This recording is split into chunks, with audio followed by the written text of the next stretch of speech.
one of your early episodes on Lion Voice Network, you spoke about the importance of men putting their purpose over. Boom, boom. Yeah. Or that's something there. Yeah. Because we keep it PG. Because my children watch my thing. But I use the word pum pum because it's shocking to hear the ras sometimes. You know, yes, we know some of the artists gone there, so, but you have to be abrupt to break through sometime. The messaging. Purpose over pum pum simply mean what we were talking about throughout this interview. Seek your purpose first. Nothing should derail over your pum pum. That means your purpose come even before your wife. Because to service your wife and to bring that security to your wife, you have to be solidified on your purpose. There's nothing that brings anxiety to a woman more than a man that doesn't know what he wants to do or that's not on his purpose. Women, by their nature, you know, they crave security because they are nurturers. And if they don't get that security, they're not. So a lot of people make the mistake, I want to put my woman on the pedestal before all things, and then their woman end up cheat on them, their woman lose respect for them, because guess what happened, brethren? You're not on your purpose. So you're not shining through that great divine king that you could be. So purpose come over pum pum is a, whether you're married, you're single, the purpose has to be here because you are first and foremost a servant of the Most High. So, and this is why the order of importance is so critical. Seeking the Most High, finding out what your passion is, that means what would you be doing to a high level of proficiency if you were not being paid, if, you know, what do you do where time just passes and you can't even know because you're so engrossed in it. Find out whatever that is, monetize, create your economic base. Put that first because again, that's gonna be the glue that allows you to bring a woman in, to have her be in love with you and love you for the duration of your marriage because she believes in the mission. It aligns with her own personal purpose and life mission. This is why she was drawn to you. This is why you vetted her during that process to make sure that through the seasons, through the ups and the downs, she was still as passionate as you were about this passion. So you made her your wife. And when she's your wife, you put that purpose at the forefront so that you could keep that electricity in your union, so that your wife will continue to see you in that high esteem because she sees that you are an anointed brethren who's on his mission. And that is going to get the river Nile flowing, if you know what I mean, as a brethren.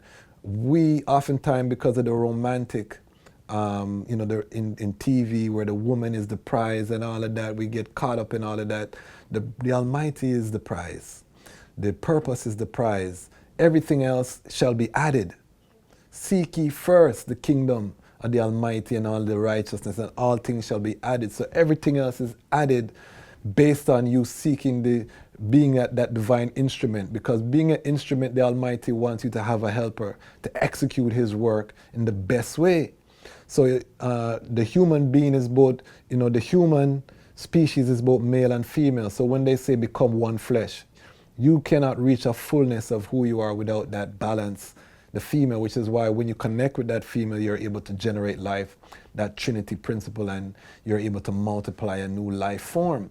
So we have to have that purpose to make sure that we're in alignment, and the people you see with happy marriages are typically ones that fall into this configuration.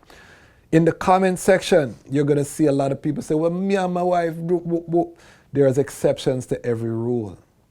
And a lot of things that we like to do is argue the exception. So because I know Tom and Jerry and they're in a partnership and this and that, or I know Susan and Frank and they're in a partnership and I know this example and it seems to be working well, I want to argue against the basic principle. We cannot do that, family. We have to look at the general, what works since time immemorial. That is what I advocate for. I can't advocate for anything else. And I think if we, because let's be real, Pum Pum is a great motivator. When I was a young man, when I woke up, that was a thought before I went to bed, middle day, you know, we used to go to clubs. That was the motivator, the clothes, everything that you would do. You understand? I want to say this real quick, right? Yeah. I think if men All right. If you ask a man about his purpose, right, Yeah. they'll struggle to tell you, or they'll say they don't know how to go about it. Yes. And what I've been telling young guys is that all the skills that you use to get the lady, no, serious thing, you use a Yeah. lot of different skills. You're It's true. negotiating, you're very strategic and all that, consistent. If you use those things towards other things, you'll notice you'll start to achieve them. They don't know how to like transfer skill sets to other things. It's crucial. It's crucial. There's a You lot touch of a good energy. point. There's a lot of energy dudes use. Is a whole day week. It's just constant. When I work think to put about when I was having, in the height of my Gallus run, and you have a multi-woman rotation, think about the time investment into each of those options.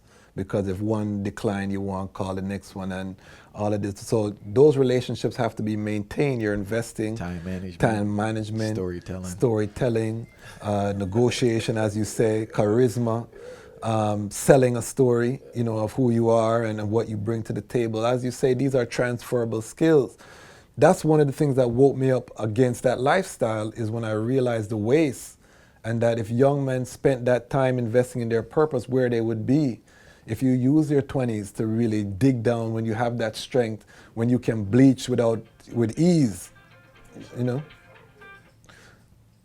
because right now it takes tremendous effort for me to stay up all night. As a young man, I could do it, and still wake up and do what I have to do. If you were to take that and invest it into a business or opportunity, and remember, failure is a part, so you would get the opportunity to fail, try again, refine. By your 30, can you imagine where you would be? I can't even imagine where I would be if I had used those years to really invest, the way I know now. So it's so crucial to take the time, and it's uncomfortable. This is why most people don't know what their purpose is, because it's uncomfortable. You have to ask yourself hard questions. You have to try things, because you might have in your mind, I'm a basketball player, aficionado, and you go on the court and a man dunk on you and you feel away because you can't make it when you put your all into something. But you need to know that by putting in the effort, because some of the things in your mind, your head canon, might not gel with the reality of you trying to implement. And it's important as a man that you give yourself the time to fail, because guess what? I might not be the basketball star, but I might find that I'm a good coach. You know what I mean? By doing it and I open up opportunities for myself. I interviewed one of my good brethren, marksman Courtney Charles, who's the vice president of the Raptors. He started off as a coach, just doing scoreboard and thing like that. And then through doing that, he volunteered for the Raptors until he worked his way up to the vice president of basketball operation, wealthy brethren now, because of the fact that he pursued his passion. So you might not know where the passion may even lead you within the sphere of that passion, but doing it allows you to get those failures, to get those successes, so that you can. But if you're focused on the something there, the P, the fatness, the stickety stay, the gumption, the glue, so much names we could have called it. But if you're focused on that, and I know, brethren, it's the greatest thing. But if you're focused on that above your purpose, we see so many brethren that squander their opportunities, that have so much talent and potential, but they have not been able to manifest that. They're poor. They have only a legacy of children that are not taken care of as a result of their activities, and not a legacy of institutions that they've built, success that they can point to. And so we have countless examples of that in our community. We have to change the tide, and we as brethren are responsible. Generation X, I'm calling on the ones them to stand up in this time and make a stand. We can't leave it to the millennials them. They didn't have the same opportunities. They are digital natives. We came in that analog and that bridge. We saw the traditional families, the last of that analog era. We lived it. You know what I mean? So we have a unique opportunity and a unique role, I would say, as well, to break these generational curses and to start this alternative, because we cannot burn Babylon without creating the alternative to Babylon. And that is the whole encapsulation of my platform, of my purpose, of my plan is really to be a part of the solution, to really be a part of the building of Zion in our real life. That's what excites I. That's what makes I passionate, is to be a part. I don't want to be part of the reactionary force. The reactionary force is necessary. We have to react to the crisis and this person gets shot and we need a march. That's not I. We need people pushing the front so that when we get the justice from the march, we can pour it into something that's being built already. But if we spend all the time on reaction, we never have a time to create the alternative, and we just go down with Babylon. And that has been the imbalance in our struggle. We spend all the time reacting, and there's only a handful of people that are building the alternative.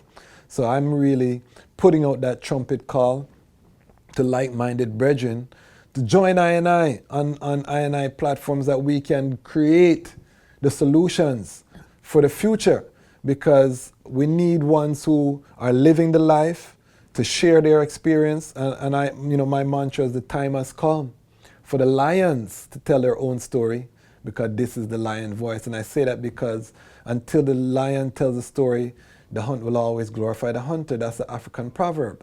So we have to take ownership. We have to take control of the narrative. Part of that is self-discipline. Part of that is breaking the generational curse of putting that something there as the primary focus of all of our activity. If you listen to our music, it's geared to do what? Keep us in that lustful, low vibration. This is why I had to leave dancehall. I was a bounty killer, top fanatic fan growing up, you know what I mean? But when I came into Rastafari, I had to leave them thing there. Beanie Man, all of them ones them used to, I was big in the dancehall, because I'm an artist as well. But I had to leave that when I realized that that was taking us nowhere. And they were only singing about what they had seen growing up in the inner city, which is reflecting that trauma. Enough gal and gal in a bungle, gal you have the shape, gal you have the figure. All of these girl tunes, when you look at, these girl tunes, they're not about building families or a stable structure. So that was the mantra that I grew up with that helped to govern. So we need a counterbalance to that narrative. And this is where you find I, at this moment, telling the people purpose over pum pum, or purpose over that something there.